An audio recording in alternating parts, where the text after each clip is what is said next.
हिंदी हिंदुस्तान की धड़कन है। किसी भी देश की संस्कृति का प्रवाह और उस देश का उन्नयन उसके संस्कार, संस्कृति और सामाजिक परिवेश पर होता है। इस परिवेश को, इस प्रवाह को उसकी भाषा एक पीढ़ी से दूसरी पीढ़ी में ले जाती है। हिंदी शायद भारतीय संस्कृति की उस आत्मा के प्रवाह का सबसे बड़ा माध्यम रहा है। इसलिए अगर संस्कृति और संस्कार की सच्ची संवाहक इस भारत देश में कोई है या संप्रेषक की दृष्टि से कोई है तो वह हिंदी है।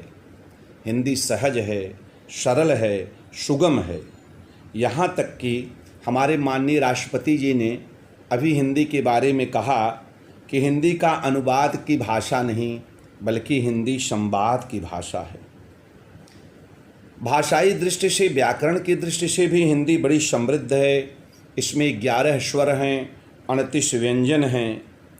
और वैसे भी अगर आप देखें तो रविंद्रनाथ टैगोर जैसा महान विद्वान जो अंग्रेजी और बांग्ला साहित्य का निष्णात विद्वान था, उन्होंने भी कहा था कि अगर दुनिया की सारी भाषाएं नदियां हैं तो हिंदी महानदी है।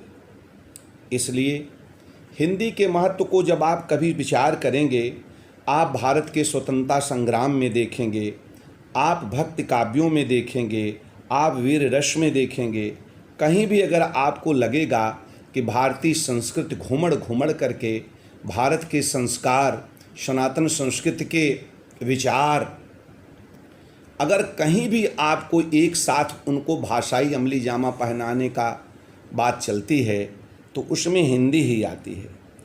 इसलिए मेरा एक मानना और भी है कि आजकल आप देखें फिल्में सुपर हिट होंगी तो हिंदी होगी, कोई डायलॉग सुपर हिट होगा तो हिंदी होगी।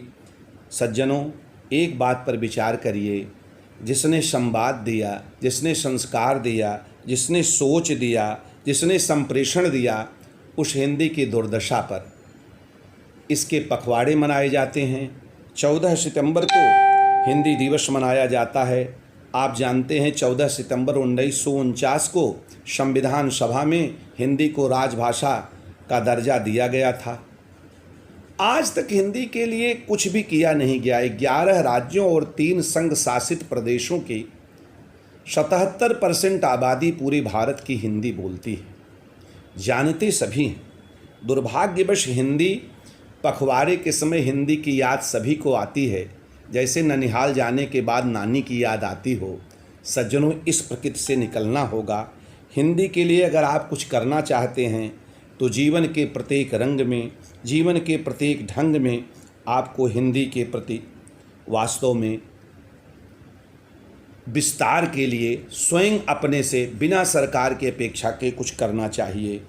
आप दिनकर को जाने, जयशंकर को जाने, पंत को जाने, मैथिली को जाने, हरिवंश बच्चन को जाने, महादेवी वर्मा को जाने, भक्त काव्य के कवियों को जाने, भारत की आत्मा को जानना है, विश्व गुरु बनना है तो हिंदी की सर्वोच्चता के लिए कुछ कीजिए। हिंदी दिवस पर मैं आप सबको शुभकामना देता हूँ और यही अपेक्षा भी करता हूँ। बहुत बहुत धन्यवाद।